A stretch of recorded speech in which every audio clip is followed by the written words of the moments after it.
हम किसी के अभिनय करने वाले के अंग प्रत्यंग को देख रहे हैं और वो कामुक होकर कोई काम चेष्टा कर रहा है या कोई ऐसा, वो सारा का सारा मन कवर कर रहा है आपका, और एकांत होते ही फिर जो मन अपना मनमानी करवाएगा आप नहीं सह पाएंगे। इसलिए नेत्र का ब्रह्मचर्य सबसे पहले शुरू कीजिए।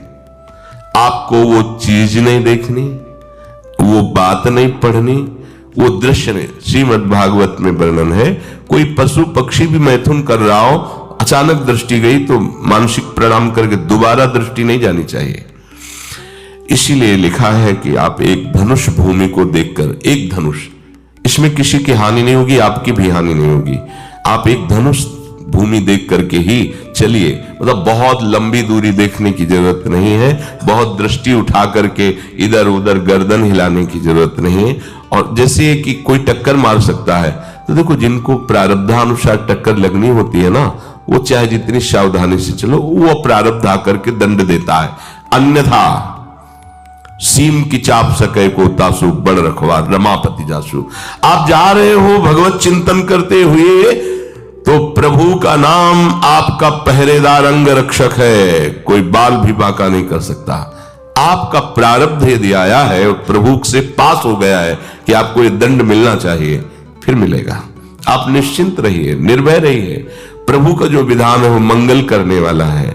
देखो इतने बड़े महापुरुष पूज्य श्री राधा बाबा, श्री आद्याशक्ति भगवती की प्रसन्नता की आराधना कर रहे हैं, क्योंकि श्री कृष्ण हमारे पति हो, इस सिद्धांत की पुष्टता के लिए। और पैर फिसल जाता है, स्नान करने जाते हैं, खड़ाऊ पहने हुए थे और अंग टूट जाता है, दवा नहीं लेते, बांस की खिपचाल बांधकर पुनः अनुष्ठान में बैठते हैं। बलिहारी ऐसी सामर्थ्य की, ये भागवतिक प्रारब्ध ऐसे महापुरुषों को भी दंड दे देता है। देखो ना, ऐसे महापुरुष जो ऐसी ऊंचाई पर पहुंचे हैं और इतने भागवत भजन में नियम निष्ठ है, उनको भी प्रारब्ध दंड दे रहा है शरीर को। तो अपने को इससे निश्चिंत हो जाना है। जो होना है उसे रोक नहीं सकते, जो नहीं होना उसे कोई कर नहीं सकता। अपने आराध्य देव के चिंतन में ज्यादा नेत्रों को इधर उधर दौड़ाने की जरूरत नहीं है। नेत्र का ब्रह्मचर्य, फिर वाणी का ब्रह्मचर्य, बहुत बड़ा प्रभाव पड़ता है इससे। यदि आप जवान से अश्लील बातें, गंदी बातें, कामुक बातें करेंगे तो आप ब्रह्मचर्य रह ही नहीं सकते। अगर आप वाणी से परस्पर शरीर आकर्षण वाली बातें करेंगे, उसको देखा तुमने क्या, बस आप गए। चाहे वो स्त्री शरीरधारी साधक हो या पुरुष शरीरधारी, परस्पर आकर्षण संबंधी यदि वाणी खुली आपकी, तो वाणी के व्यभिचार से आपका जनेंद्री का व्यभिचार प्रारंभ हो जाएगा। आप रोक नहीं सकते, नहीं रोक सकते। इसलिए वाणी से भी कोई ऐसी वार्ता ना कीजिए जिससे आपके अंदर काम वेदना बढ़े। श्रवणेंद्री का, कान से गंदी बातें, व्यभिचार की बातें, कामुक बातें सुनना जिससे हमारे हृदय में कामना जग जाए, बिल्कुल नहीं। भले वो किसी को लेकर टीका टिप्पणी की जा रही हो, देखो वो साधक है, उसको हमने देखा, वहां ऐसे देख रहा था, वैसे कर रहा था, वो तो आपको समझ में आ रहा है कि किसी साधक की बात कर रहे हैं, वो तुम्हारे नाश के लिए उपाय कर रहे हैं जो आपको ऐसी बात बता रहे हैं। क्यों? क्योंकि आप भी तो साधक हैं। श्रवणेंद्री का व्यभिचार हो रहा है। आराध्य देव के सिवा और कोई बात कान से सुनना उसे व्यभिचार कहते हैं। इसलिए महाप्रभु कहते श्रवण फूटो जो अन सुनो। ऐसा हमारा अगर कान कुछ और सुने तो फूट जाए, नेत्र कुछ और देखें तो ये नेत्र नष्ट हो जाए, वाणी कुछ और बोले तो मुख हो जाए। हमारी श्रवणेंद्री का व्यभिचार नहीं होना चाहिए। धर्म की बात, अपने आराध्य देव की बात, शास्त्र सम्मत बात हम श्रवण करें। अन्यथा अगर कोई ऐसा मित्र है या हमारा साथ में रहने वाला है, कोई किसी भी साधक की को लेकर बात कर रहा है, तो भी हमें कान में उंगली डाले नहीं। हम कोई ईश्वर थोड़ी कि हम किसी को संभाल लेंगे, हम अपने को नहीं संभाल पा रहे। हमारे सामने किसी की बात मत करो। ऐसी करना है तो प्रभु की चर्चा करो, अन्यथा मत करो। तो अगर आप श्रवणेंद्री का ब्रह्मचर्य, वाकेंद्री का ब्रह्मचर्य, नेत्रेंद्री का ब्रह्मचर्य और त्वगेंद्री का ब्रह्मचर्य, अनावश्यक किसी को स्पर्श मत करो, परस्पर विरोधी शरीर को तो भूल कर मत करो। विरोधी शरीर जिससे हमारा पुरुष शरीर है, सामने स्त्री शरीर है, तो किसी भी तरह से सेवा के लिए संकेत करना या किसी भी सेवा के लेन देन में बचाव पक्ष में रहो।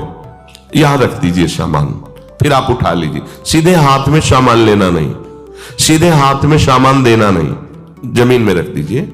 बहुत पवित्र है तो आप कुर्सी पे जो भी आसन, हाथ में लेने का नहीं। परस्पर विरोधी भाव वाले शरीरों का स्पर्श बिल्कुल निषेध है, किसी भी कारण से ना किया जाए। मान लीजिएगा ये बहुत मतलब आवश्यक है, यदि आप इसमें चूक कर गए तो धीरे धीरे आप फिसल के वहीं खड़े हो जाएंगे जहां से चढ़ना मुश्किल है।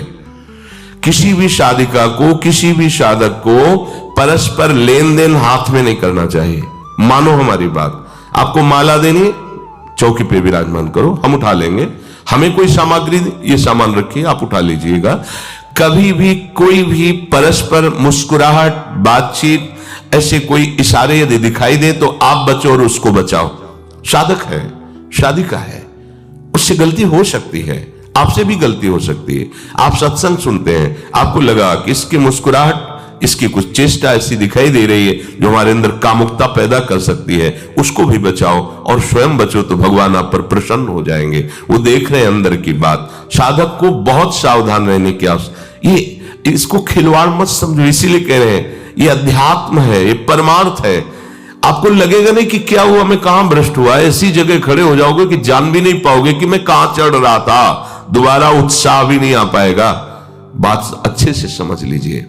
तो हमारी त्वगेंद्री का बेविचार न होने पावे, सहसा किसी का इस पर, किसी की भी अगर सेवा करने का सौभाग्य मिले, फिर उसमें ये प्रश्न नहीं उठता।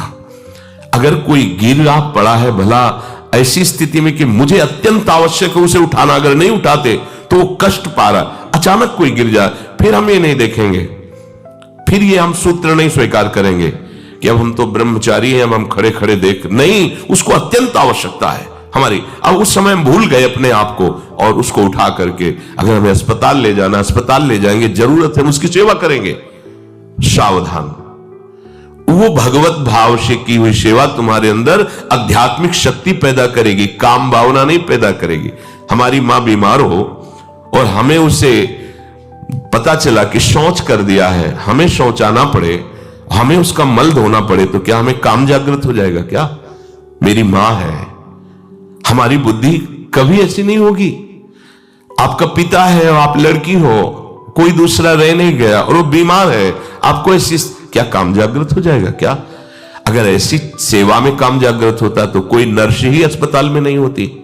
हर सेवा उसको करनी होती है, नर्स को, चाहे वो स्त्री शरीर हो चाहे पुरुष शरीर हो, परस्पर विरोधी शरीरों की सेवा पर कहीं काम थोड़ी जागृत होता, क्योंकि उसको अपने सेवा धर्म से मतलब है। तो ये सेवा के समय इस सूत्र को न देखा जाए, पर ध्यान रखें, अत्यंत आवश्यक जहां आपके सिवा नहीं हो सकता, वहां अगर हमें ऐसा अवसर मिलता है कि सेवा उसे हो सकती है तो हम पहले उसे प्रेरित करेंगे। और अगर ऐसा है कि अब कोई नहीं है, फिर हमारा परम धर्म जागृत हो जाता है परहित का। अगर हमारा कोई निंदा भी करे, कोई शरीर की भी हानि हो जाए, अब हम परवाह नहीं करते। परहित शरीर धर्म नहीं भाई, इससे बड़ा कोई धर्म नहीं है। पर ध्यान रखें, भगवान को साक्षी करके ये उस समय की बात है जहां बिल्कुल कोई अब गुंजाइश नहीं रह गई है। त्वगेंद्री को ऐसे सहसा किसी आप पुरुष शरीरधारी पुरुष को भी सहसा इससे आप में शक्ति जागृत होगी। यदि आप वाणी को मौन रखते हैं और भगवान नाम जप करते हैं और सत्य बोलते हैं, तो आप जब कभी जो कुछ भी बोलेंगे वैसा ही सत्य होगा। गांधारी जी ने कोई तप नहीं किया था, जब सुना कि मेरा ब्याह धृतराष्ट्र से हो रहा है जो बाह्य नेत्र रहित है, उसी समय पट्टी बांध ली कि जब मेरा पति संसार को नहीं देख सकता तो मैं भी संसार को नहीं देखूंगा।